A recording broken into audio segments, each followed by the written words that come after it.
Cool.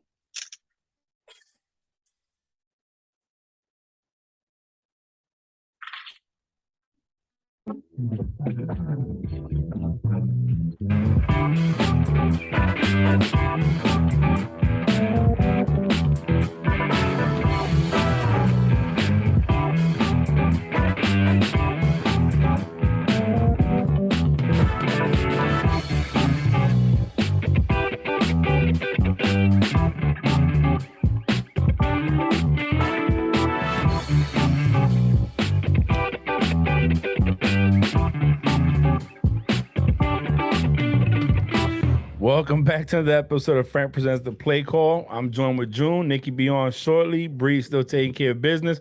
June, what's good, brother? How you doing? What is going on? What's going on this glorious day? A wonderful day, bro. Wonderful day. Well, let's get to it, bro. A lot of stuff to cover. Crazy week. I think a lot of these 50-50 games didn't go the way we predicted to go. Kind of left me hanging on Sal's pick'ems, but it's all good. All good and good, man. To me, man, it just shows that a lot of these teams are now starting to take form and take shape on what's going on and how they're gonna do. Right. We like to how you call that? Predict, but sometimes hard to predict. Because we go off what we think we know or what we're gonna see, and sometimes it doesn't happen like that. I know I've been guilty of that this week a lot. I mean, this season, I should say, a lot based on my thought process, but I'm about to change that up this time. So let's get into it, man. Week 4 recaps. I'm pulling up the scores now. My screen's acting up, and I can't pull up my double screen. So we had Thursday night. We had Dolphins at Bengals. Dolphins took a loss. Bengals won 27-15. We'll talk about that game after. Patriots at Packers came into overtime. I was very surprised with my team. Packers won though, 27-24. Chiefs at Bucks. I think that's another one that surprised a lot of people. I know they did me. Chiefs routed them 41-31. Vikings at Saints 28-25. That was a 50-50 game in my opinion. Browns at Falcons 20-23. Falcons won. Commanders at Cowboys 25-10. Seahawks at Lions 48-45. Seahawks over the Lions. Titans at Colts 24-17. Titans won that game. Bears at Giants in New Jersey. Bears 12, Giants 20. Jags and Eagles 21-29. Eagles won that in Philadelphia. Rainy day. Jets at Steelers. Jets took the win 24-20. Bills at Ravens. That was another good game. 23-20. Bills took that one. Chargers at Texans. Chargers with the win 34-24. Cardinals at Panthers. Panthers took that win 26-16. Broncos at Raiders. Raiders finally got their first win 32-23. And in Monday Night Football, we had the Rams at 49ers, and the 49ers had control of that game the whole time, 24-9. Wow. So before we get into the game we're going to talk about, the Thursday night game, what's some of the takeaways you take from week 4? Man, I think the biggest one is obviously the first one of week 4. And I say that in the sense of the way that the whole team and the way that the NFL even allowed it to play out, right? Because they're putting a lot of blame, and I'm talking about the Miami Dolphins and the way that Tua got put out. So a lot of pointing, a lot of fingers being pointed at Miami, right? So yes, the way that everything was, I get it, I really do. But you're the NFL. And the Player Association, they were doing they kicked off immediately with the whole concerns and whatnot, but you still allowed it to happen. Mm-hmm. So there wasn't enough push to put the pressure to say, hey, you know what? This was a short week. And with that type of injury, yeah, why are we allowing this to happen? We're gonna press on, and we're not gonna allow it to happen. If we're wrong, we're wrong. However, I'd rather be wrong and safe than look at just happen. Then sorry, but it was already too late. So to me, I think that injury thing definitely overshadowed the win for who they play again? The Bengals. The Bengals definitely overshadowed that win. So I mean, I think that and transitioning into that team, now the Bengals are going into week 5 still questioning themselves. Like, yeah, we won and we beat the Miami Dolphins. However, man, does this count really take? Do we get enough credit for Yeah, this win or whatever the case is? Um, Jimmy G came back with a vengeance. That was great. That's great for him. He had a rough week in week 4 or week 3. He had a rough week in week 3. Both know that. Um, Lamar is still being Lamar. Um, shoot, he took that L, but it wasn't really like a bad L. He just took an L. His stock is still rising, in my opinion. His stock didn't decrease. I think his hmm stock is still increasing. Uh, Shout out to Judge too. His stock is off the roof. I know it's in MLB, but still, big shout yeah, out to yeah. him. Hey, that dude's winning right now. 62 Oh home yeah. AO record. Um, well, let's talk about the Thursday night game then. Since that's what we segued into. We spoke about this last week. We did. We said that he wasn't. Mm-hmm. It wasn't in our opinion. We're not doctors. We're not surgeons. We're not neurosurgeons. We're not none of that. But as fans of football, also you and I love to watch boxing. We've seen this plenty of times where a person gets hit in the head and he's dazed, and that's what Tua looked like. Like he was dazed from that hit when he fell back, he hit his head on the turf. They called it a back injury, threw him back in the game. They won. Um, then comes Thursday night game. They say that he was evaluated by the doctors. I don't know how true that is, but that he was cleared to play.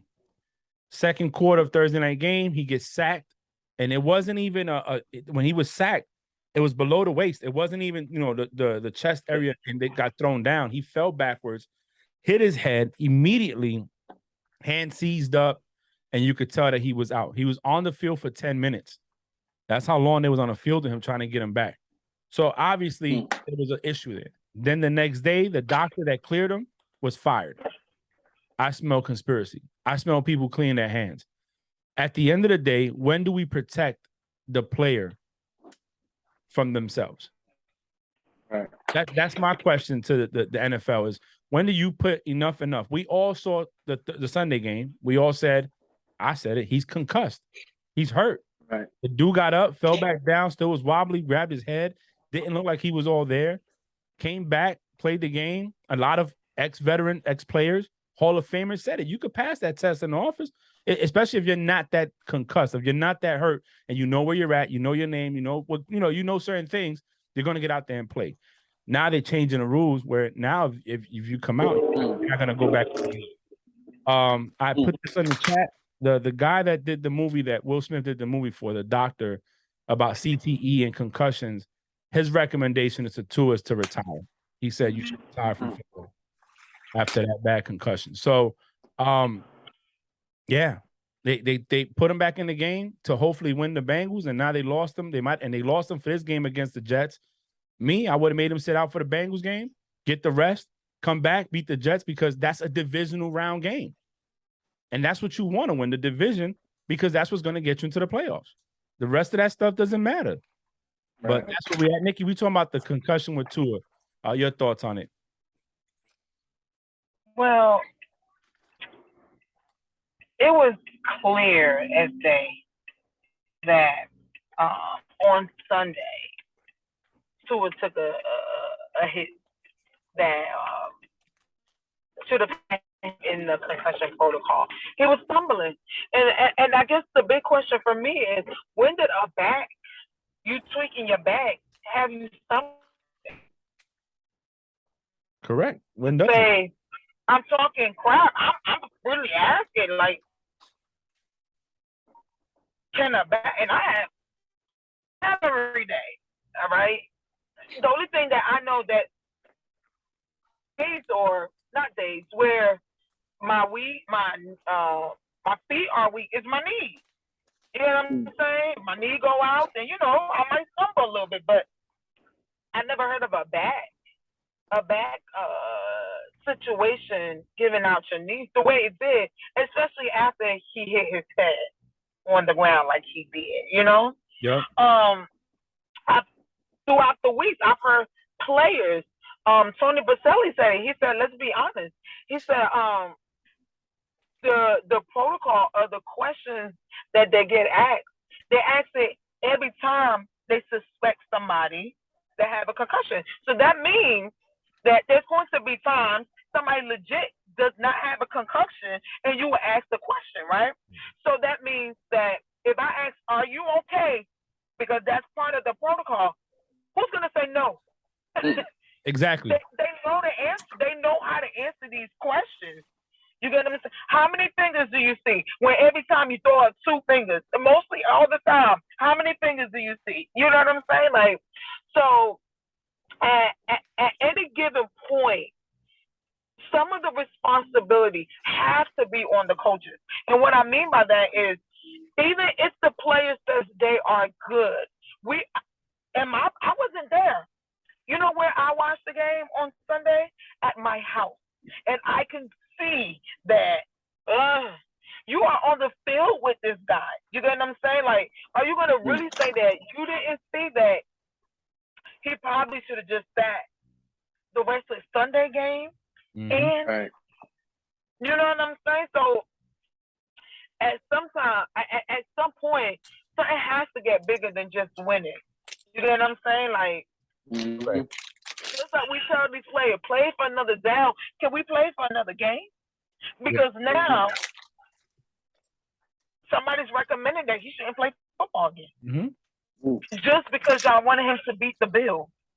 Yeah, I'll read what they said. It to me, you know, and we've talked about it a lot, you know, and sometimes we should probably not talk about stuff so much before the thing when we record. But it says here, it's on Twitter. It was put out by Daily Loud. Tua, I'm not gonna kill his name, but Tua told to retire by CTE expert and famous neuropathologist Bennett Amalu after being stretched off the field with severe concussion. The 2015 Will Smith movie Concussion is based on Amalu's studies. So this is a guy that did his own studies. They dedicated a whole movie. He's a neuropathologist. He's a doctor. He's certified, and he's telling him, listen, you should retire. You should retire. He put it on the map. Because at the end of the day, he put CTE on the map. And let's be honest, you know, and I had a conversation with 2 coaches at Verizon today that they coach middle school. And we said this, that a lot of times, a lot of these players come from nothing.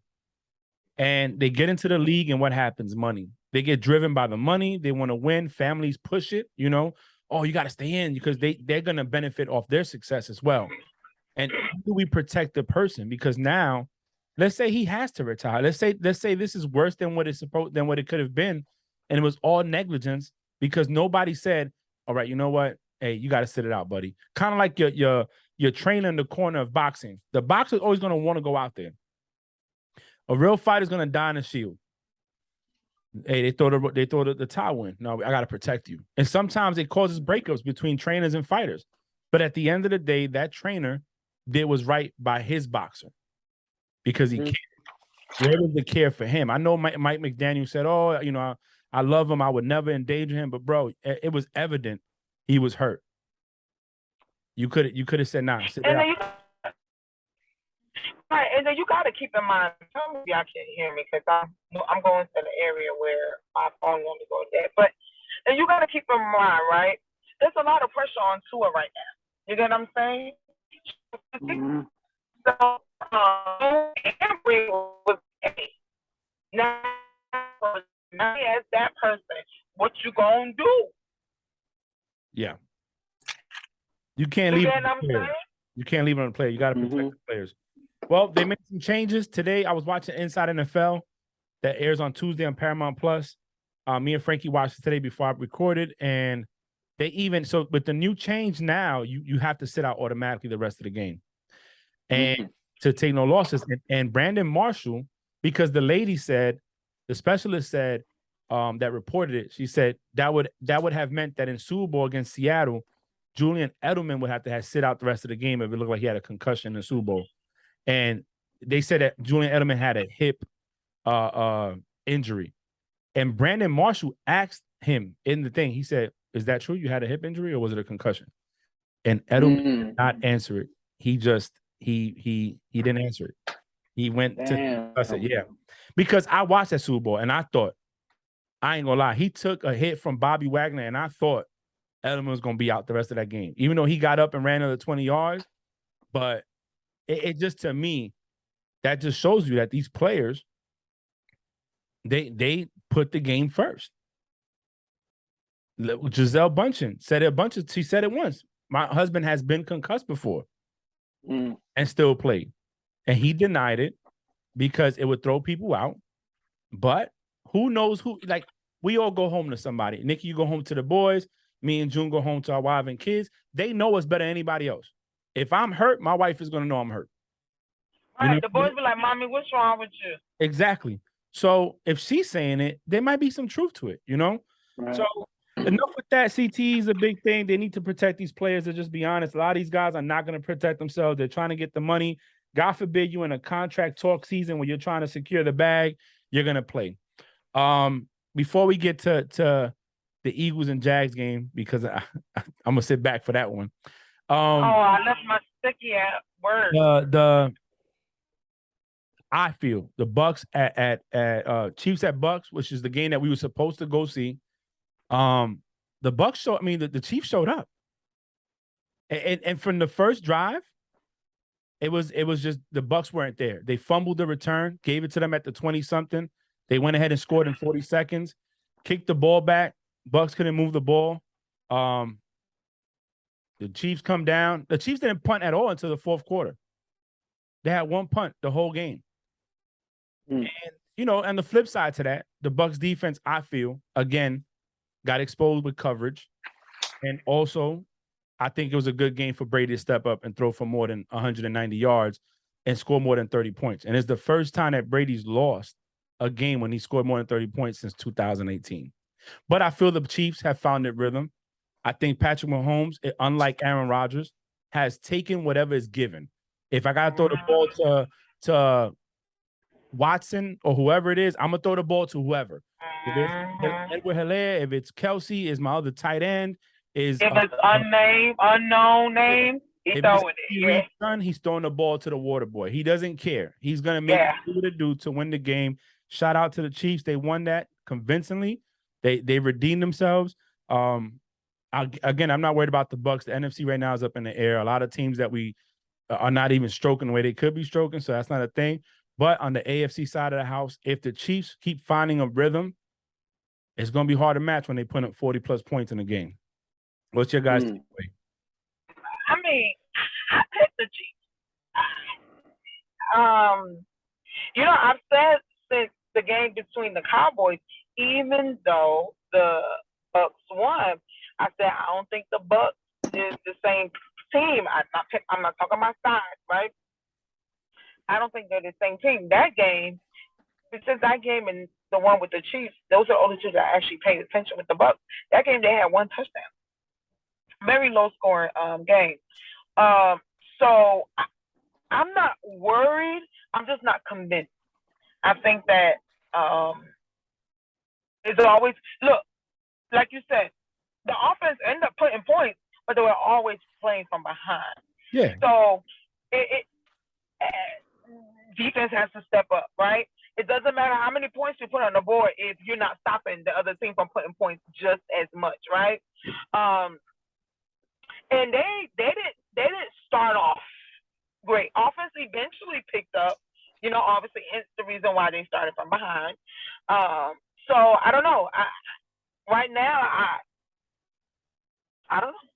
I know that the Chiefs found their rhythm, and that's why I knew they were going to win last week. June? I think we talked a little bit about this the other day.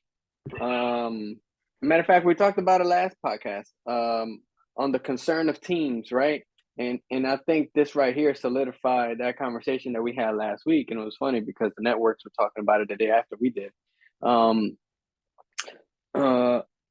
It's interesting because I was like, all right, you know what? They got Mike Evans back in the lineup. They got Chris Godwin back in the lineup, which he got hurt, So there's gonna be a fun game to watch, very competitive. And then from the first fumble from kickoff, I was like, oh boy, this ain't going their way.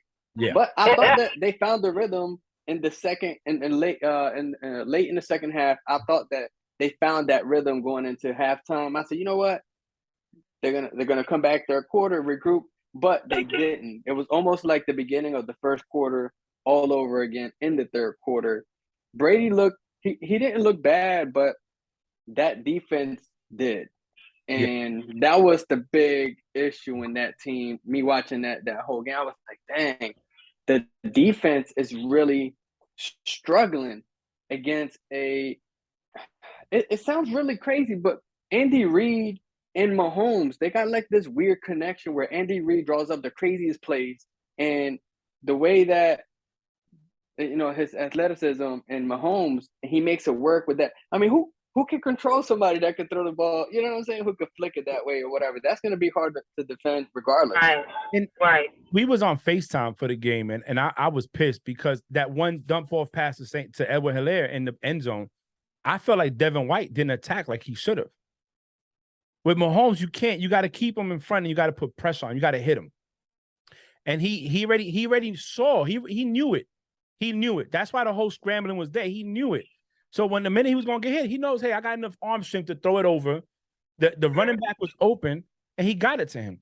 What I like about Andy Reid as an offensive coach is that he thinks of plays that make the team be better. Right. The Herd was talking about this. Defensive head coaches struggle to make the offense better. He said Andy Reid got the offensive line better in the offseason. They lost Tyreek Hill. He got the receivers better in the offseason. He's an offensive mind, right? I agree with Jumbo said, but Jumbo, my cousin goes by June too. My bad, June. June said the defense didn't show up. In the previous 3 games, that was the difference, that the defense would show up. Yeah, The defense was there. So when I made my pick, and a lot of people that picked them were saying, well, the defense is going to control the game and they get the weapons back. But it's hard to bounce back when your defense can't stop them from putting up points. There's a difference when you put up 7, I put up 7. You put up 7, I put up 7. I'm already going in 21, whatever. I'm already touchdowns. So I need 2 stops or something. And Brady didn't look bad. He had a strip sack fumble. That's fair. Mahomes threw an interception, so that kind of evens out the playing field with turnovers. But the special teams didn't show up. We talk about this.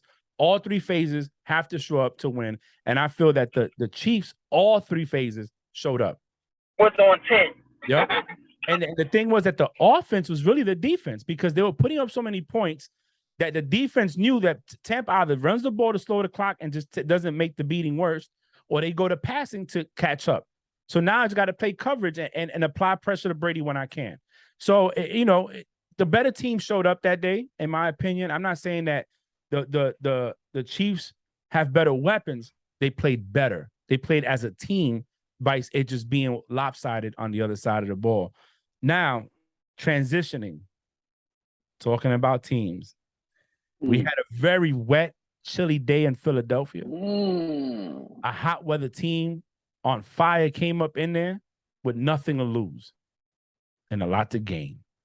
We had a 3-0 team that had to win, because if not, the talk started. At the end, Eagles came out on top. Not my team, neither teams. I saw the recap on NFL Plus, so I have my own say on it. But I'm gonna let June go. No, I'm gonna let Nick go first, and then I'm gonna let June go, and then I'm gonna step in and give my little 2 cents on it. But go ahead, Nick. Talk about your Jags on Sunday afternoon in Philadelphia. So I'm going. This is all I'm going to say, which is a lot, because eventually I'm going to say more once June starts talking foolishness. I'm gonna say this, and because I done argued it, yelled it, that done pissed me off. So I'll say this: the team with less mistakes won the game. I wish my team would have adjusted and had less mistakes from my QB. That's it. It's a good win for the Eagles. They needed it, and they got it. Good job, Eagles. That's all I got. That's it? All I got. All right. Well, I'll tell you what, man. Let me just jump in this thing. I don't think the Eagles needed it. Excuse me. Sorry. I gotta ask something. Um, to me, I hate him.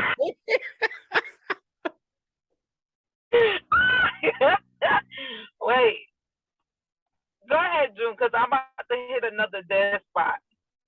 But get honest, don't get too deep into what you say. Well, no, let him go, Nick, and then you can rebuttal. Let him go. Go ahead, June. The mic is yours. Okay, then let me just say my last little bit. I will say this: with all the mistakes we had and adjust the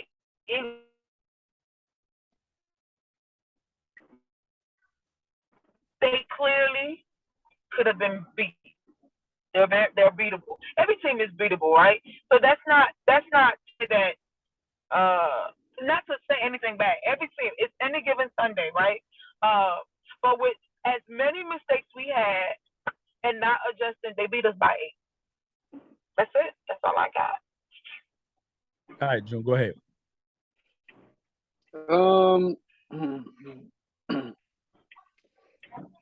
All right, so I'm gonna start with this. I don't think that the Eagles needed this win more than the Jaguars did. I think they both equally needed the win because regardless, if we would have lost, we would have still been 3-1, and you guys would have been less. You guys would have been in less competition with the Titans at 2-2. But now you guys are competing with the Titans at 2-2, right, in your division. But the Eagles were tested, right? They were tried, but they've been accepted, right? So I'm just gonna start with that right there. They came in, and my dude Reddick said, it wasn't a weather issue because we both played in the same weather. It didn't just rain when the Jaguars had the ball. It rained the first half or so, and it rained hard, whatever the case is. But it was 14-0, and it really tried the Eagles. Like, damn, you're down 14-0 in the first quarter. What is Hurts gonna do? Because really, that's what it's gonna boil down to. What is Hurts gonna do at 14-0? He threw an interception. Is this the Hurts that we thought was gonna come into the season and probably lose the game, not come back from all this madness? But he did.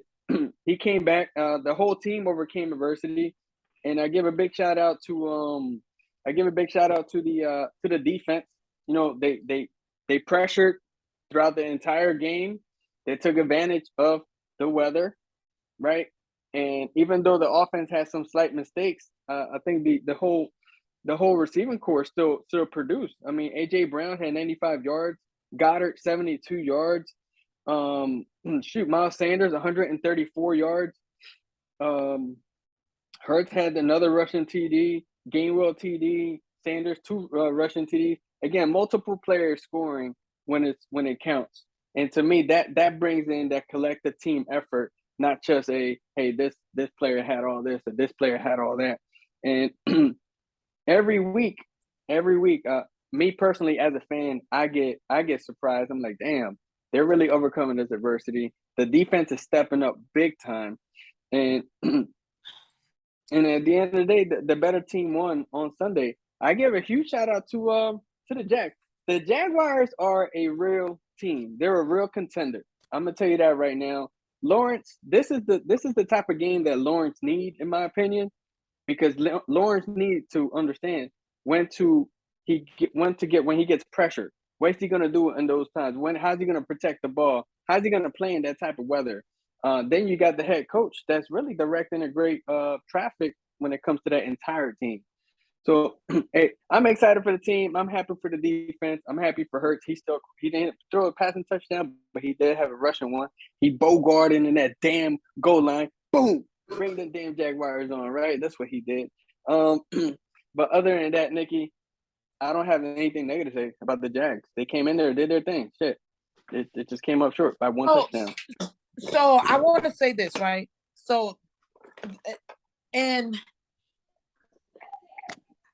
I'm not giving. So let's not blur the weather as an excuse, right? I don't say that the rain. It rained on everybody. It didn't just rain on the Eagles. It just didn't rain on the Jags. What I am going to say is this, right?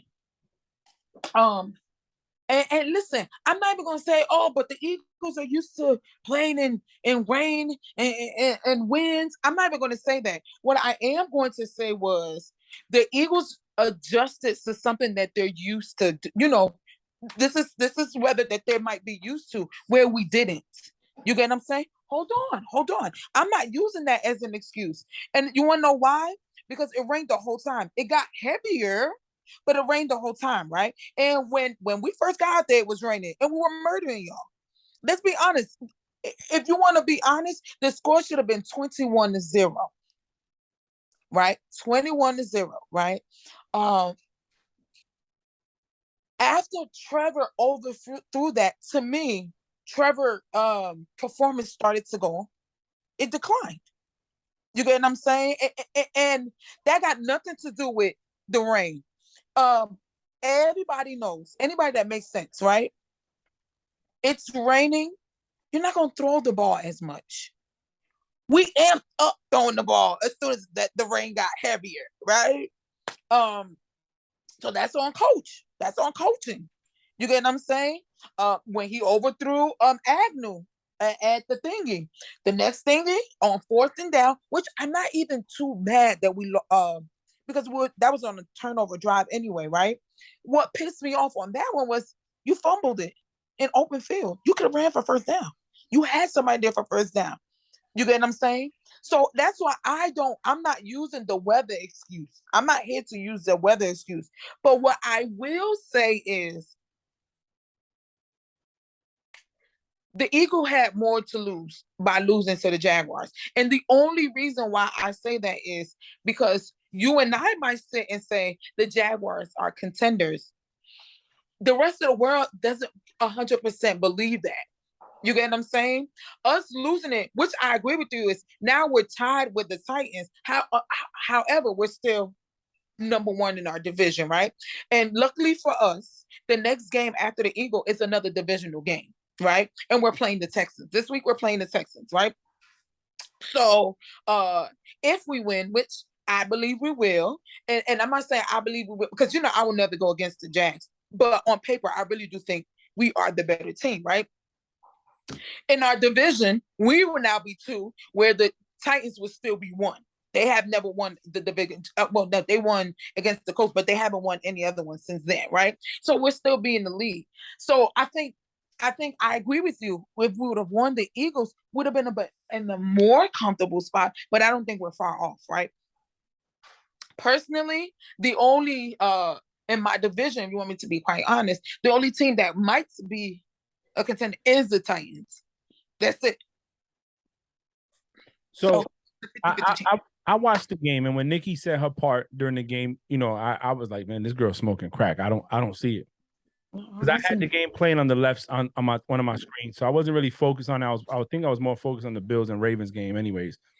When I went back and I watched it, I picked the Eagles to win because on paper I thought the Eagles were a better team, better defense, better offense. They're going in hot. The Jags are going into the home field advantage. I'm gonna give that always to the home team. This is one thing I think June can agree with. When you're playing football and you get 5 turnovers from a team, you should have more points than what you had on the board. Come on now, let's talk. Because that's like rebounds, offensive rebounds in a basketball game or rebounds, period, where you get a second chance for shots. But they get second chance to get the ball back faster. So I feel that the Eagles should have put more points on the board, being the more dominant team going into the game. Let's have a conversation. A real. So that's why I say. I also told Nikki that I feel her team didn't adjust. They didn't adjust, and I don't feel that the play calling from Doug Peterson was helping the quarterback or the team. I don't agree. I think the Eagles had to win that game more than anything. Because if they didn't, then criticism shows up. Because you're the powerhouse. You know what I'm saying? Right now, in some of the power rankings, the Eagles are #1. So if they would have lost that game, people would have said, It'd have been number 32. They would have asked the question is, are they as good as they are because they lost that game to a lesser foe in a sense? Thank you. When the game started or before the game started, I said, Nikki, the Jags could win, but they would have to play well Correct. all three phases of the game. Correct. They didn't. Your misfortune for the Jags turned into the fortune for the Eagles. But not a bad to go by. Let's not forget, Frank. The in my screen, the person in the bottom, right, which is Nikki, that's my screen. She completely said how good that defense was compared to the Eagles defense, right? Mm-hmm. That defense coming into Lincoln Financial Field with so much to prove and a statement to make. What happened? We should have scored more. No, we scored enough to win the game. We scored 29 points. June. Right now, if there would have been 21, if the score is supposed to be 21 or no, let's be real. The score should have been 10-7, right? Because one, that interception was just off of the dude's hand, right? It wasn't like a clear interception into y'all hands. It wasn't. That's one. It was and tipped. two, It and was two, tipped. Go back and look. Hey, it was tipped. No, it wasn't off his hand. And two, we went for it on fourth down. If we would have kicked that field goal, it would have been a whole different story. So they scored. But the same defense you talk about it. You went on fourth down and we shut it down. That's the defense that I'm talking about. Yeah, but they didn't shut down the other 29 points, right? Which was what counted. Ultimately, y'all lost the game because of that. June, because of look it up now, June. Look it up, right? Because you're saying that if you want to be honest, we should be 10-7, right? So you're saying we got 7 points off of the turnover, right? Off of 3 by turnovers, y'all got 17 points. Love, come on. Be honest. Look it up. So the defense run it in for 17 points. You can't be one-sided. If you want to take away 7 from yours, take away 17. If you want to take 7 from ours because of yours, right? Take away 17. You wouldn't have won the game, even with all the fumbles we had. Keep it real. Did we score? You scored 7 off a pick 6. Did we have, the 17 points? Did and they come off 7 sixes? off of fumbles. Hold on. Did they come off of pick 6s? That's what I'm saying. No, because if he would have intercepted the ball and he probably would have got down, I don't think you guys would have scored. Not the way that Lawrence was playing. And I'm happy you said that. Real. But I'm happy you said that. But we took the ball and our offense did their thing, and they scored those 17 points based on the offense drive. You need to go back and look at that game because I just told you what I said. It was tipped by my defense. It was a pick 6, right? It was a pick 6, though. That's what I'm trying to tell you. Yes, sir. It was a pick 6. That means you grabbed the ball, you ran it in. But we took the fumble, and our offense did their job. That's what I'm trying to say. Your offense didn't have anything to do with that. Your defense did. June, I gave it back to you. Do you see the difference? Off of a mistake, hold on. Off a mistake of your team, we got extra 7 points. Off of mistakes of my team, you got 17 points. Bro. My defense didn't score those 17. What I'm trying to say is, Nikki, your defense had a pick 6, and your defense ran that in. Your offense had nothing to do with that. What I'm trying to say is those turnovers, my defense might have took the ball from you, but our offense capitalized, and our offense did that work. The offense scored. Yeah, that's what I'm trying to say. The point I'm making. You know what I'm saying? What I'm trying to say. Give it to you. I gave you the 7. I take away the 7 because, in all honesty, if we take away that 7, I still think we should have been 14-0 because Trevor overthrew Agnew where I thought we should be 21, right? So if he didn't overthrow Agnew there, because after that he fumbled, and that's when y'all scored on that one. But you don't want to give it to us, right? I still think we should have been 14-0. So here's what I think about what y'all both are saying. June's argument is that your defense scored the 6 points off the pick 6, which we all. Right. But he's trying to say to combat what you're saying about the 5 turnovers, because it was 4 fumbles and interception. Correct.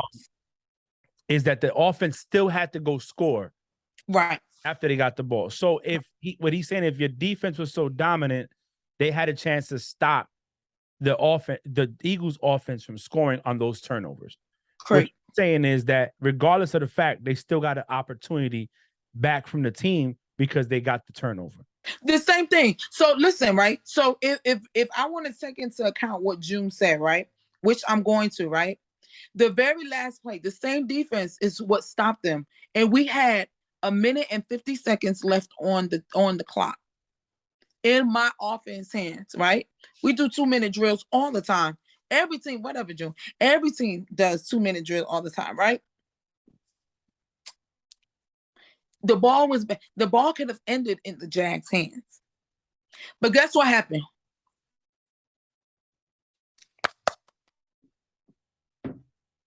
What happened? Fumble. Recovered by the Eagles. My defense did their job. They stopped y'all at 4th down. You could have did 3. You didn't. Let's not forget the defense y'all were going to come in here to play with anyway. We wasn't going to just lay down. We ain't ranked 32. We ain't ranked 20. We ain't ranked 15. I'm not coming in here to play against our defense. The difference between that's what we did. And what I'm saying is this. I'm not saying the Eagle. I didn't say, listen, them saying that they're beatable, any team is beatable. That's a fact, right? Yeah, look at the Chiefs. They lost to the Colts. Right. Okay, great. Look at the Bills. I think they're better than the Dolphins. They lost to the Dolphins. Oh, that's different. We know that's a fact. The only thing that I want you to realize is this. If y'all cannot beat us and we fumbled the ball 4 times, there's a problem. And even that we fumbled the ball 4 times, June, you beat us by 8, my love. Come on. What are you talking about? Let's understand. You fumbled 4 times and we scored. Almost every time. Look, what are we talking about? No, you didn't. Obviously, you didn't score almost every time because we stopped you at 4 down. You didn't score every other time. So to wrap this up, let's just call it what it is. One team's fortune is another team's fortune. Eagles are 4-0, sitting at the top of the power rankings. Jags. Not everybody's power rankings. We're gonna get to that in a minute. Real quick, just to recap, just to give people some credit. Geno Smith is completing 78%. Baby. Over there. Oh, stop, Nikki! Don't even do that. Don't do that, Nikki. Don't do that. The Lions are the #1 scoring offense, and still no winning on their record. So that's you know what. But no, and they're actually my shirt on so y'all can see it. They're the actual #1 team in yards per game. But that shows you that no defense doesn't help either, because they can put up points, but if they can't stop the other team, then they're just gonna keep struggling. There was another game I was going to touch bases on real quick. Man, let me go back to my thing because my computer's messing up. But it shows you that a lot of teams out there are actually coming together. The question, Nikki, and you've actually asked this yourself, was it Russell the problem in Seattle, or was it the team? You know, Geno Smith is playing well, a guy that people wrote him off as a backup quarterback. He's doing well. I'm not saying that he's blowing the game up, but 78% completion percentage, and he's leading that. That's the best in the league right now. That says a lot for him. Real quick, I know Bree's not here to defend her team, but should there be concerns in Pittsburgh? Yes. Well, I'll say this, right? I don't know yet. I'm gonna tell you why I don't know, right? Let me explain, right? Let me explain. The only reason why I cannot give you a definitive yes or no is now they've named Kenny Pickett as their QB1. Now remember during preseason, I said, hey, Kenny Pickett looks like a QB1. You get what I'm saying? Now that they did that, let's see how he plays. Now, if I'm gonna tell you this, I think if they lose this week, then I think they're in a place that it looks scary. If they win moving forward, I think they're okay. I think it's a problem over there. Regardless, you put Kenny Pickett in there, my dude scored a touchdown, but he also had 3 interceptions. If you bring in that type of mentality with those type of turnovers, you're going to lose the game every week, in my opinion. You bring in 3 interceptions every week, you're going to be hurt. Now, I think that because of that issue right there, and I get it as his first game or whatever, I still think it's a huge concern over there in the Steelers. And Mike Tomlin, I know you say the Barack Obama in NFL, and I strongly agree, and I respect you. This may be it, my brother. You may not get that winning season no more, right? And I think on that part right there, they got things to figure out, but I do think Kenny Pickett is the way forward, and I think they got a bright future ahead. It just ain't this season. So I'm gonna tell you what, they're playing the Bills next week in Orchard Park, Buffalo, New York. Ooh, that's an L. I'm sorry. That's I'm sorry, but I'm not sorry. They're 0-7 without TJ Watt. You have bigger problems with a quarterback. They're about to be 0-8. Even if TJ Watt was. and let me tell you something. And Big Ben even said he was surprised that they made the move in the switch like they did on an interview on a podcast. So, I mean, I'm not gonna say I think it is time to worry because, like you said, even if he comes in, he's a rookie quarterback, inexperienced. The game moves a lot faster in the NFL than it does in college, and he's going against a Buffalo team that is still trying to make a point and prove a point. Yeah, they're going to take an L this week. And then Monday night, I picked the Rams based on what I thought as a team concept. You're the only one. That Jimmy G ain't played all preseason. He didn't practice with the team. And Jimmy G just went in there and proved my argument that Jimmy on them. Yeah, that he's a winner. They beat the Rams. He's now 7-0 against the Rams. And listening to Herd today while I was driving around, he said that before he came to the 49ers, they were 0-8 without Jimmy. Jimmy comes in at the end of the trade deadline. They go 5-0 with Jimmy on the center. With Jimmy there, they're winning. When Jimmy's not there, they're losing. What do you guys think now? He's winning and he's commanding. It's not like a struggle. He's winning consistently. He's proven that, listen, I'm not a backup. I'm not a layup. I'm a winner. What should we're gonna let Nikki go last because we going she got beat up pretty bad the other morning by Bree. She hung up on us. But look, June, what's your take on? No, that's a lie, Frank. Okay, I did, but I came right back. But Frank, you hung up. June going first. Go ahead, June. Hey, I think that Jimmy G needed this game to resuscitate himself from killing himself in week 3, right? Because he lost that game in week 3. When you lose by 1 point, based on a damn what do you call it, safety, right? A safety's 2 points, my dude, which means you could have won that game actually because the turnovers is part of the game. However, that safety is 2 points. That you lost the game, Jimmy G, not the team. Now, with that being said, moving forward to this week, Jimmy G is a winner, right? My biggest argument to that was I don't think that Jimmy G could win them a ring. He's going to win them games, but right now when it counts and you need to stack up those points, right now I don't think he could go toe-to-toe with the Chiefs, for example, right? Let's just call it what it is. When the high-scoring offense, I don't think he could go toe-to-toe with a high-scoring offense, and I think that's his weakness. Now, I think the bigger concern is who is the bigger problem in San Francisco, right? Now, they talked to Bree for a little bit, and she was talking about who's the concern in different teams or whatever, and I told her my concern for San Francisco is George Kittle. As surprising as it sounds, George Kittle's been injury prone. George Kittle hasn't done shit all season, and he was this close.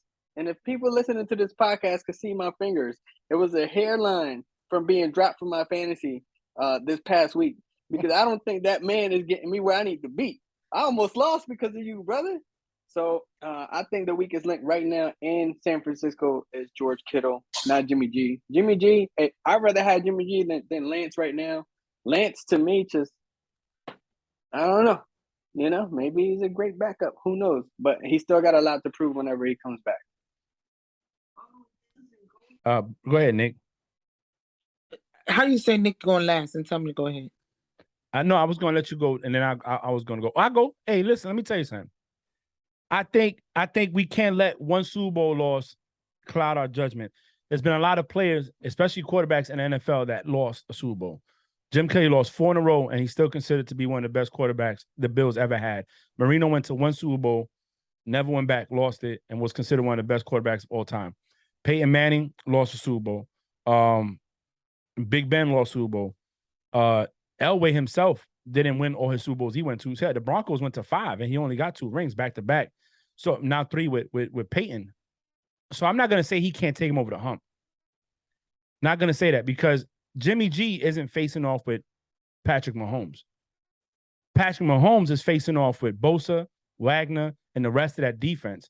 Jimmy G's facing off against that Chiefs defense that gives up points. They're not the powerhouse defense. They're not even in the top 5 in scoring. So, in any given Sunday, with the right way, hey, Jimmy could probably pull it out. What I say is this. It's disrespectful how that team thought that Trey Lance was going to take him to the promised land. When Jimmy G commands that team, that team rallies around Jimmy G. That offense, they are like mosquitoes to him. They're like they gravitate to him. That defense plays better because they know they have a quarterback under center that could win the game. All they gotta do is do their part. Last year, Nikki, you've been very vocal about how the Rams should have never even been in the Super Bowl.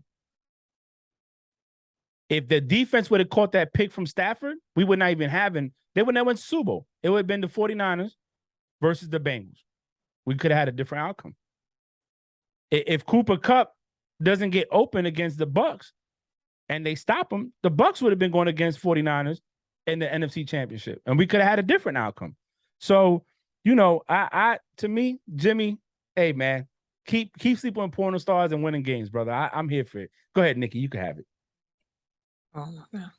Listen, for the record, out of the 4 of us, and I know Bree's not here, but Bree does send in her pick'ems.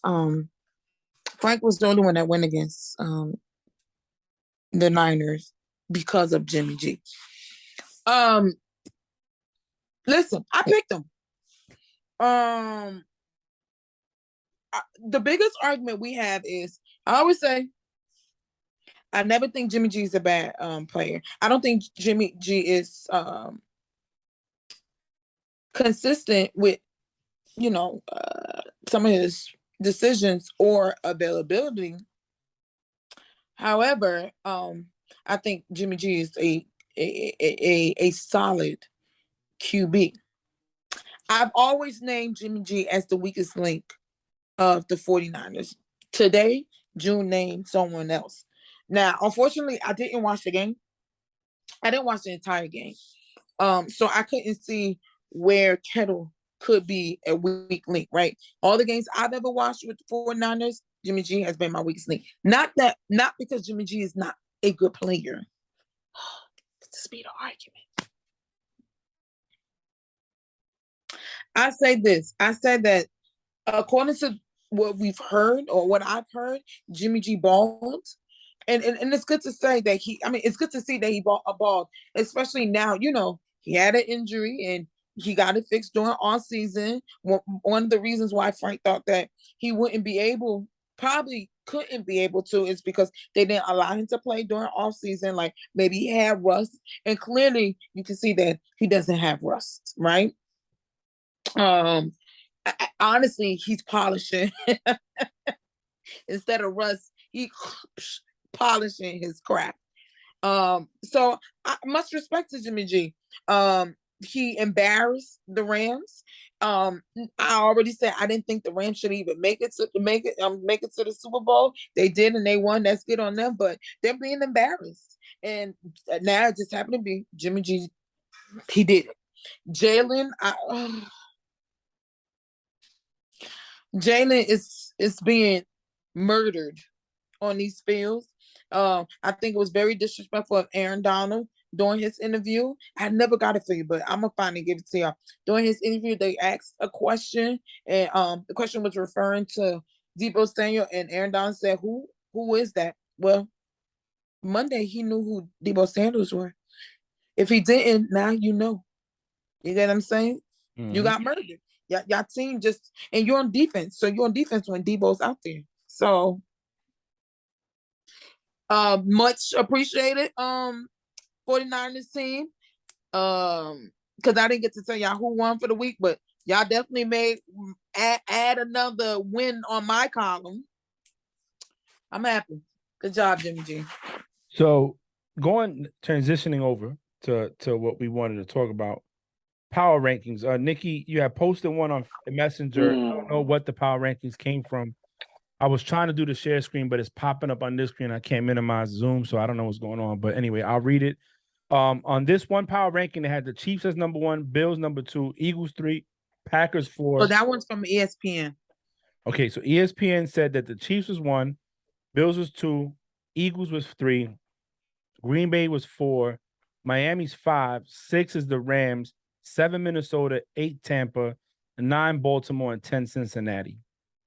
Then there was another power ranking, I think from CBS Sports, where it had according to senior NFL writer Pete Prisco, Eagles number 1, Bills 2, Chiefs 3, Green Bay 4, Dolphins 5, Bucks 6, Vikings 7, Dallas 8, Niners 9, LA Rams 10, Ravens 11.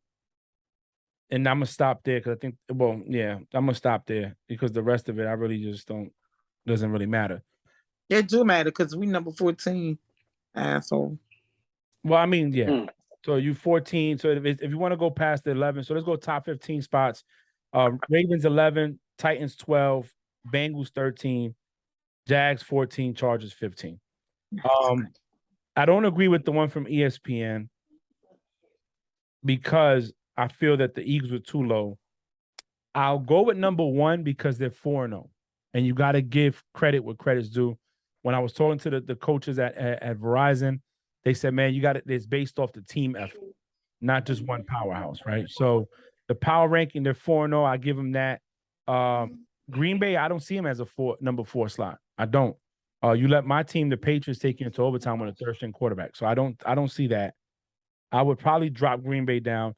The Dolphins, we don't know what's going to happen with Tua, so I wouldn't put them at 5. But I would No, you can't do that. You can't do that. Can you share the screen on here, Frank, or no? I can share. Let me see. Hold on. I think I can. Hold on. I can share. No, yeah, because I'm about to say I can share mine. Where is it at? Hold on, man. Let me see if I can do it this way. There you go. Yeah, but okay, here we go. So this is the one that's posted in Messenger, right?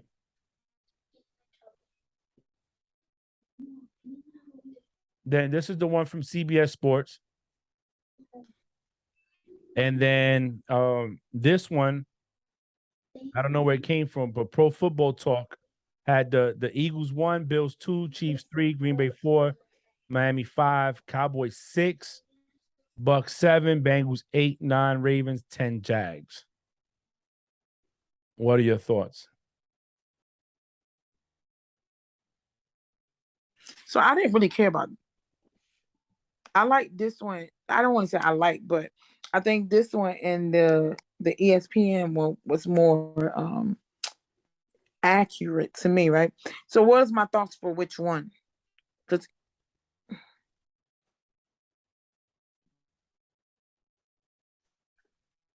I'm gonna try to see if I can make this bigger.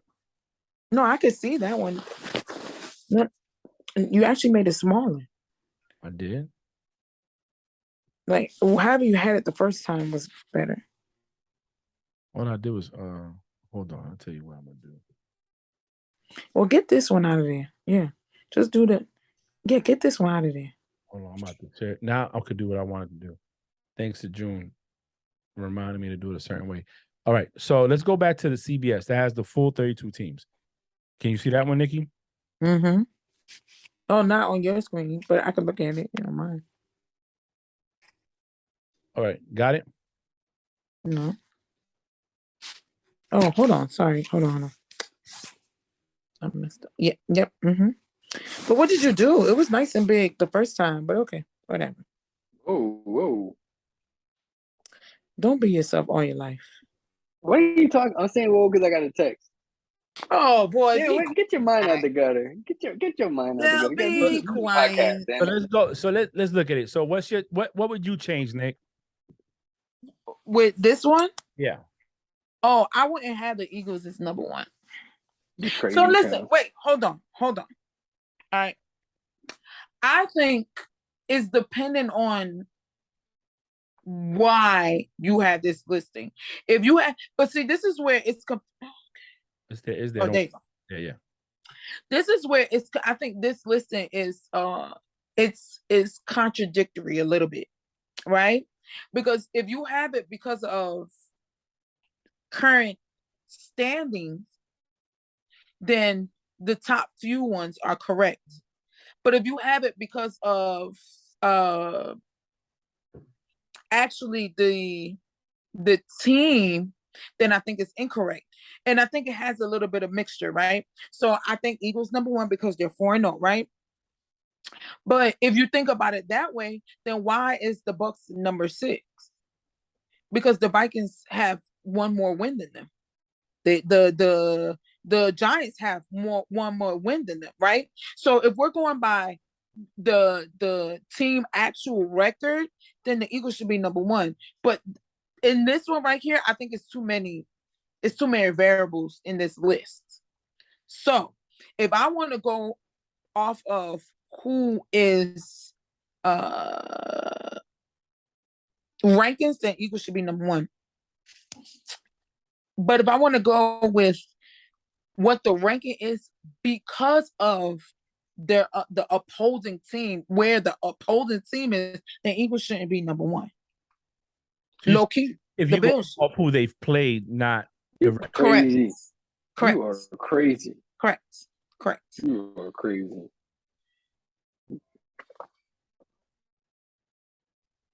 I'm gonna tell you like this, Frank. Hey, are you done, nigga? Yeah, I answered his question. I'm gonna tell you like this. When it comes to the 4-0 team, boom, number one. That 0 means something. Mm-hmm. That means there's no team that you've played in the last 4 weeks that you lost to, regardless if you won by 1 or 0.5. Oh yeah, a right? W is a W. It is, right? And now when it comes to the 3-1 teams, I think the more dominant team that should be number 2 will be Kansas City. Because if you look at the again, I'm not gonna beat up the LA Rams any more than I already have. I'm not a believer in them, so I don't give that win a huge credit to the Bills, and I'm gonna say that every week as long as we talk about it. So that's that. You lost to the Dolphins, and then you barely beat the fucking Ravens. That's just me. That I will put the Kansas City number 2. They look very good. They're adjusting very well. They're coming up with some creative, crazy stuff week after week. Yes, they lost to the Colts, that's the only Colts win, and the Colts don't look good. However, that one right there, to me, I think Kansas City and that win over Tampa, over a healthy Bucks, means something. Green Bay, honestly, I'm not a believer in Green Bay at all. Those 3 wins are just like so. But because they're 3-1, I would move them down, and I was to put Miami number 4. Now, oh my goodness, I can't believe you the Vikings. The Vikings and the Cowboys, if it had to be 3-1, that's what we're basing things off, then that's a whole different beast. If that's the case, then we might as well move up the freaking Giants, right? But we're not going to do that. We're going to move the Vikings down. I'm not a believer in the damn Cowboys at all. We're going to move them suckers down, right? And when it comes to the rest of the other squad, you need to move the Jaguars up, right? The Jaguars and the Ravens are probably the number 2, the 2 underrated teams in this entire list. Move them boys up to the top 10. I think that the Jaguars and the Ravens, based on the way that they're playing, they're a better team than LA. They're a better team than San Francisco, and they're a better team than the Vikings and the Cowboys. That's just my opinion. So that's where I see where this list is a little skewed on the way that the Ravens and the Jaguars fall. Hold on, because I got to get my thingy up before I can say what I want to say. like I told Nikki earlier today, I'll leave the Eagles where they're at. They're 4-0. I'm gonna give that more what it means, because if it was my team 4-0 and they wasn't a number one ranked team, when they're the only undefeated team, I'm gonna be pissed. I don't. It like they said, it's a team concept. Yeah, the Chiefs moved up in my opinion because they did beat a Bucs defense. I'm not sold on Green Bay. I think Green Bay caught the Bucs at the right time, and then you let the Patriots take you into overtime, which I think that if you had Mac Jones in a cup, it probably could have been a different game, to be honest. Dolphins, I probably leave them where they're at just because we don't know what they're going to be like without Tua. Now, if Dolphins come out this weekend and beat whoever they're playing with Tyrod Taylor, with my man Teddy Bridgewater under center, then you got to move them up, because that means that the team is stout regardless of who's under center. The Vikings, I'm not sold on. They didn't come in as strong as I thought they would. Cowboys, honestly, to me, the top 5 is what matters the most. The rest of that stuff is week 4, going on week 5 of the NFL season. Again, let's see where they're at in week 8, and we'll talk about it. But, Eagles won 4-0. Okay, hold on. I got something for you. So, Eagles, I have to go write all this shit down, right? So, this is the reason why. So, that's what I'm saying. It depends on what you're looking at, right? So, because they have that O behind them, then yeah, they should be, it is what it is. They haven't lost any game since the season start. But this is where it starts to get iffy for me, right? Because it's 4 games, right? I stopped looking after the Chiefs, right? Because to me, whoever's in position 1, 2, and 3 is really competition. At the end, everybody else is still trying to fight to get on top, right? And if you look at the people that the Chiefs has played, the people that Bills has played, and the people that the Eagles has played, the Eagles had it so much easier. If they're not 4-0, then they shouldn't even be top 10. Okay? Now, and you have to take this into account, right? The first week, the Chiefs plays the Cardinals. Now, listen, I don't think the Cardinals they're not the team that went 10-0 last year, okay? Or whatever number. Yeah, it was last year, right? They struggling to figure out their identity. But if we're just looking at the top 3, right? The Chiefs played the Cardinals, the Bills played the Rams, the Eagles played the Lions. Out of those 3, the weakest link is the Lions. Point blank, period. You want to know why? They ain't been crap. Try not to curse. Unfortunately, I agree with you. I don't think the Rams should have made it to the Super Bowl, but they were there. And again, last year, the Cardinals started off really strong. So out of week 1, the Eagles was going to be on top. Second week, the Chiefs played the Chargers. The Bills played the Titans. The Eagles played the Vikings. Now, if you want to do shits and giggle, I think that's probably where it was kind of balanced. Because all 3 teams are decent teams, right? Even though the Vikings, but they're still a decent team. They ain't the way that you might mention the Vikings isn't the same way that you would talk about the Jets or the Lions, right? Okay. All right. Third week, the Chiefs played the Colts. The Bills played the Dolphins. The Eagles played the Commanders. Out of all 3, the weakest link was the Commanders. And then week 4, but they beat y'all the first week though. What are we talking about? Who beat us the first? Hold on. Because I'm gonna answer that. And then week 4, the Chiefs played the Bucs, the Bills played the Ravens, and y'all played the Jags. Now listen, they beat us the first week. That too was a very close game, right? It's okay. The weakest team was the Jags that week. Then I'm assuming not all of them. So what you're saying? No. Hold on. If you want to look at previous stuff, we were the weakest link going into that game. Gotta remember, 2 years straight, we picked first round pick for a reason, June. All a spade, right? So between the Commanders and us, We on paper, not on paper because we had to think, but history, we were the weakest team. It is what it is. It is what it is. We call it as it is.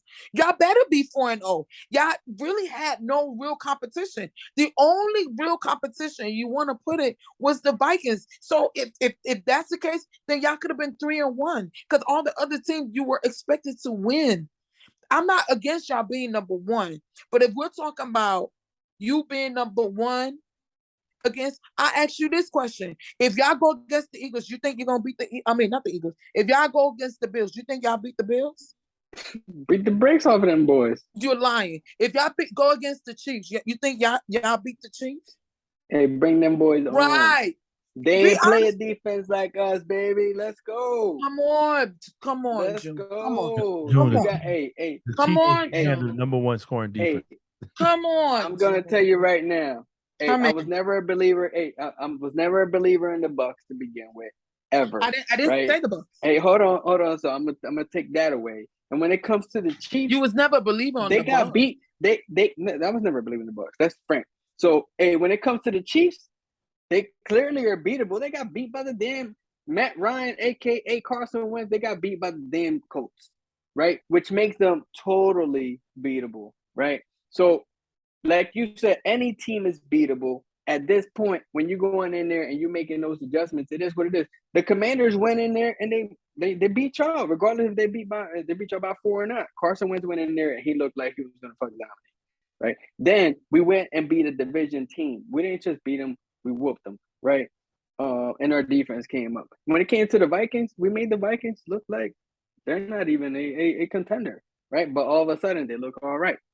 So don't discredit the wins, because at the end of the day, the Jaguars are okay in my book. I didn't because hold on. The Jaguars and the Lions coming into this season, they were ranked 32 and 32 coming into this season. Not trying to be disrespectful, but being real, right? Okay. The Lions and the Jags were coming in tied for 32. Correct. Now, the Lions, the only problem the Lions have is that defense. That's the only problem the Lions have, and they've proven it in the last 4 weeks. If they tighten up that defense, they could have easily been 4-0, because the games that they've lost, they lost by less than 4 points each game. Right. They lost by less than 4 points each single game. So the Lions are no punk. They just tighten up the defense, straight for whatever the case is, DB, somewhere in the D line or whatever the case is, and just like that, the Lions become a lot more dangerous because their offense is obviously clicking.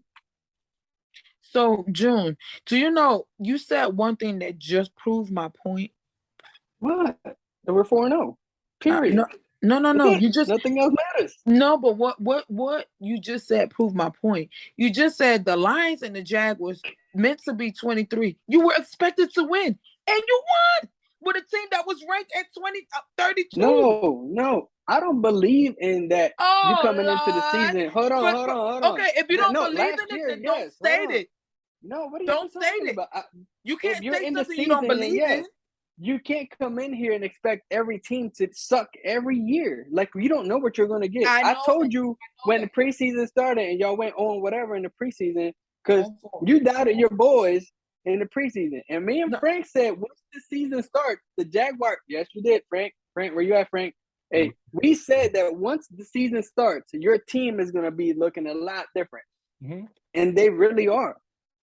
Listen, so you're lying to yourself, because out of the four of us, the most loyal person, and I'm not saying you're not, because you're probably number 2, right? But out of the four of us, the most loyal person to our team is me. I won't even go against my team, even if I know we're going to lose, right? So I don't doubt my team. I'm not saying you're not. Only thing I've said to my team is, hey, Trevor needs to stop overthrowing. This needs to happen. That I don't doubt my team, right? I don't, because I even said it thinking that I believe that we will at least go 500, and we're on track. We're probably gonna do better than the 500 that I even gave us. So I don't doubt my team. So you're lying.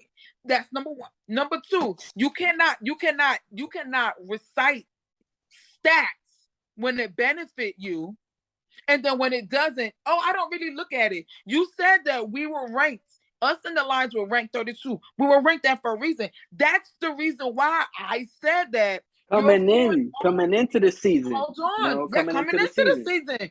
Right. And you beat teams that were already coming into the season where you were in favor to win because they had us so low. Nikki, you're trying to twist what I'm trying to tell you. No.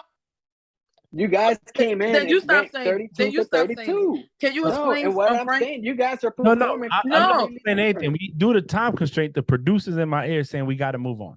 So, lot to talk about. Unfortunately, we don't have the time to cover every aspect of it. I'm gonna stop sharing my screen because obviously this is the topic of discussion. But due to time constraint, we're gonna go into the pick'ems. June got to be a dad and put the baby girls to sleep. So, let's go ahead, Nikki. I know you have your order that you do for the pick'em, so I'm not gonna read them out. I go off the ESPN app. So, how are you doing it? All right, Put me down for the Lions and the Jags right off the rip.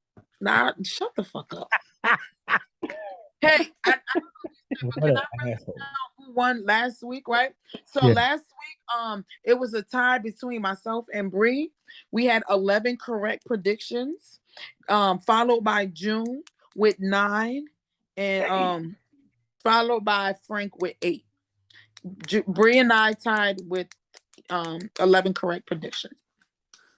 So overall, for the first 4 weeks, June is leading with 45 correct predictions.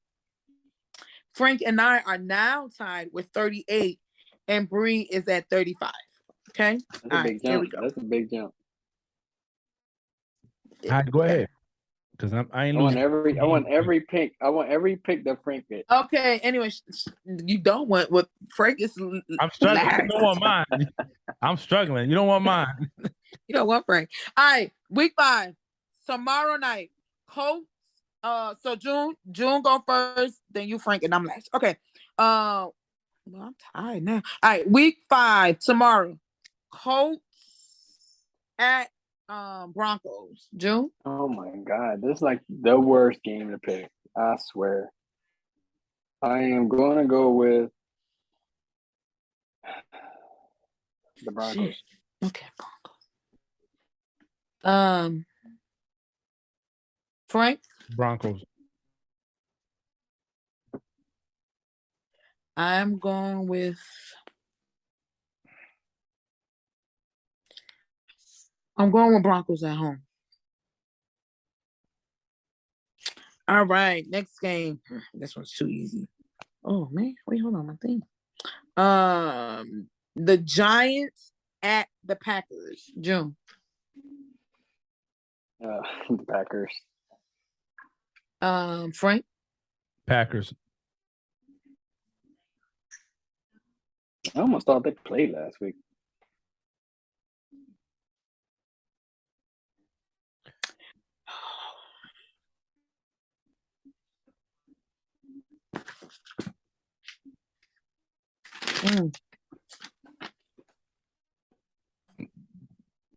Damn.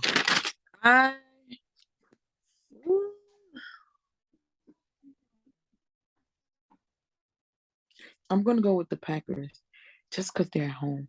I really want to go with the Giants though. I think the Giants will pull that one off. Next game, the Lions at Pats. June. I'm going with the Lions. I'm going Patriots at home. He only going with the Patriots because that's his team. No, that's not true. I'll pick against. That's not true. Yeah, I will go with the Lions. I know it. You ain't gotta tell me. No. All right, Chargers at Browns. I almost want to make that a topic. Why do you want to go over the Lions over the Pats? But we ain't gonna talk about that right now. No, because the Pats are struggling. They won last week. By the hair, they're changing. Shit, my bad, Frank. No, yeah, they didn't. My bad. Hey, but they took the Packers into overtime with a third-string quarterback. So. Yeah. I thought they won. I know. That's why I want to go the Giants. All right, but anyway, Chargers at Brown. June. Chargers at Browns. Chargers. All right. Chargers. Hey, hold on. Yeah, never mind. He went Chargers. Listen, Chargers it is. All right. Next one. Texans at Jags. one Jags. Doug Peterson and those Jaguars, baby. I'm going Jags. Falcons at Buccaneers. Bucks. Mm-hmm. Is that you, June? Frank, don't do out of order. I'm sorry. June. Hey, she gonna get you, dog. I'll go the Bucks. Frank. Tampa Bay. I'm going Bucks. June. Steelers at Bills. Bills. Frank. Bills. It's gonna be an onslaught. That's gonna be murderous. Oh I God. went Bills. Frank. June. Dolphins at Jets. God damn. Damn.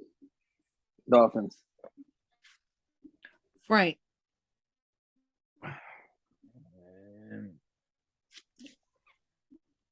Who's there two? No, who's their QB two? I don't. Teddy Bridgewater. I'm gonna go Dolphins. I think that offense is still high powered.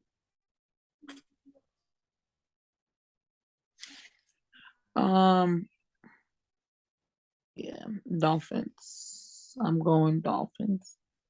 I like this pen. All right, Bears at Vikings. June. Vikings.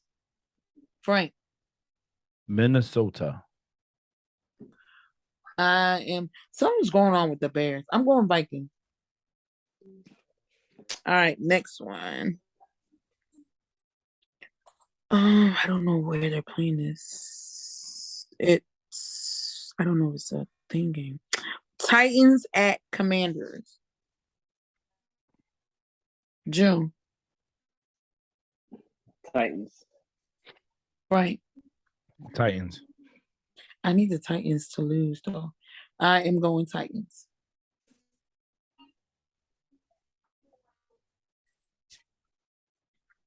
Next one.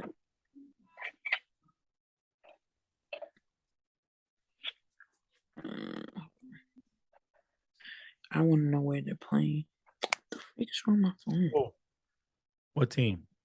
The Saints and the Seahawks. The Seahawks at Saints. Yeah, New Orleans. June. Seahawks at Saints. As crazy as it seems, the Seahawks will get the upset. Frank. Frank said himself. Geno 78%. Making history. Don't worry about it, June. Shut up. I'm going to Seahawks too. Frank. He already said Saints. He said New Orleans already. I said that. Mark him down for the Saints. You said Saints? Oh, I wrote it down. Too late. Yeah, I'm going Saints. That's fine. I'm good with it. That was stupid. I'm going to Hawks. You know, the Saints are favored 5 points. But go ahead. Yeah, that's a lie. 49ers at Panthers. Jim. Oh God. Niners. Frank. 49ers. I'm going to Niners.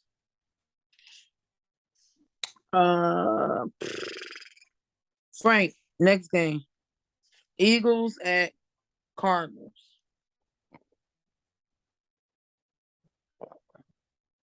Man. I'm gonna go Eagles. I'm going Eagles. What was the last part, Nick? I didn't hear you. You said what? I didn't hear you. Who are you going with? I said Cowboys at Rams. Your turn. Jim.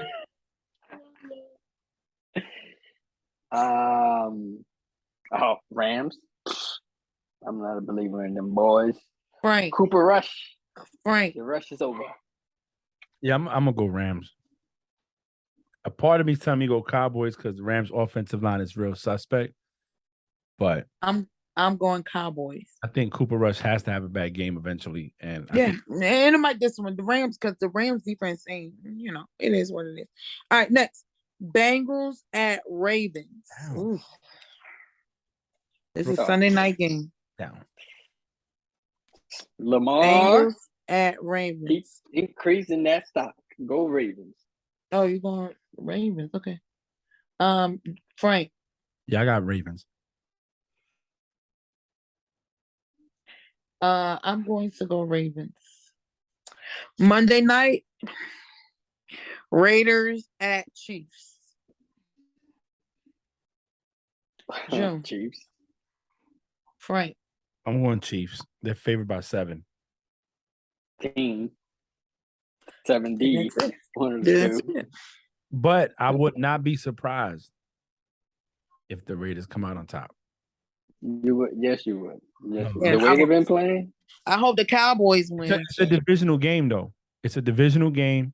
It's all about the matchups. They see each other twice a year.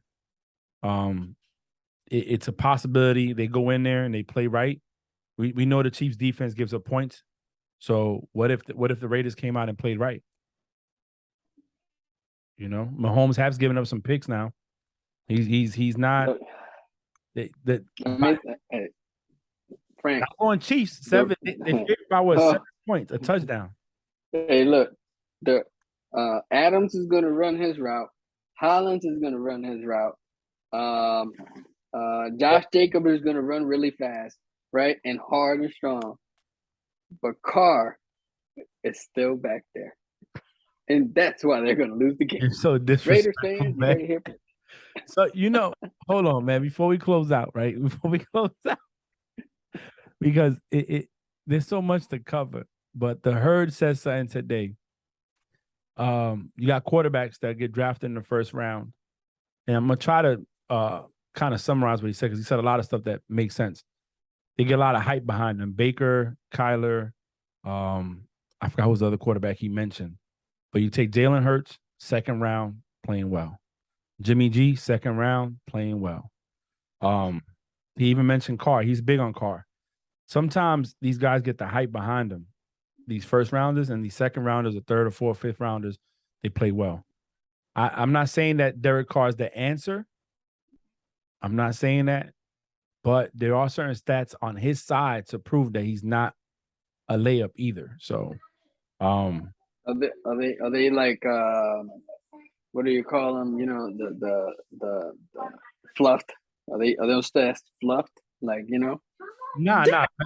Fourth quarter drives on the comeback to win. I don't think that's fluff. I think look what he did last year with a team that was in turmoil. The head coach was fired because of racial comments. The assistant drops in. He took him to the playoffs. He did that. Not that defense can play well.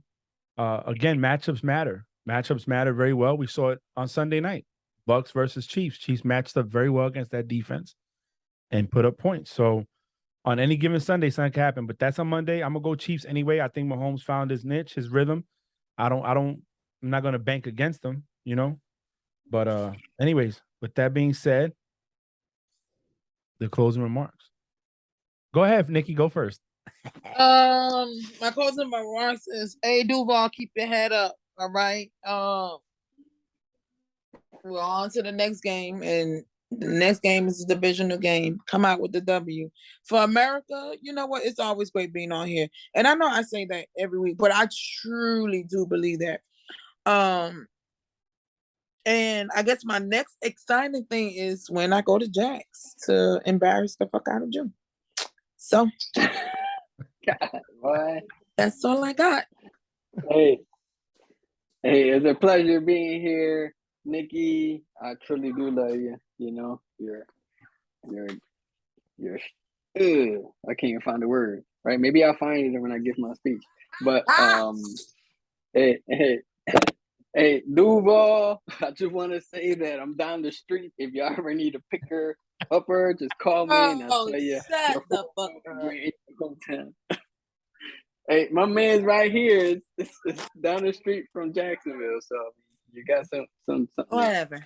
But now, hey, it's a dope time for real. Hope everybody has a good time, good week, safe weekend. I'll be in Delaware. So.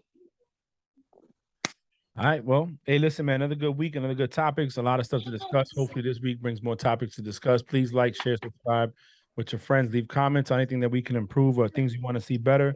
Until Bree comes back. Hey, thank you for listening to Prime Percents of Play Call. That's Philly on June's arm. Yeah, have a good night. Bye.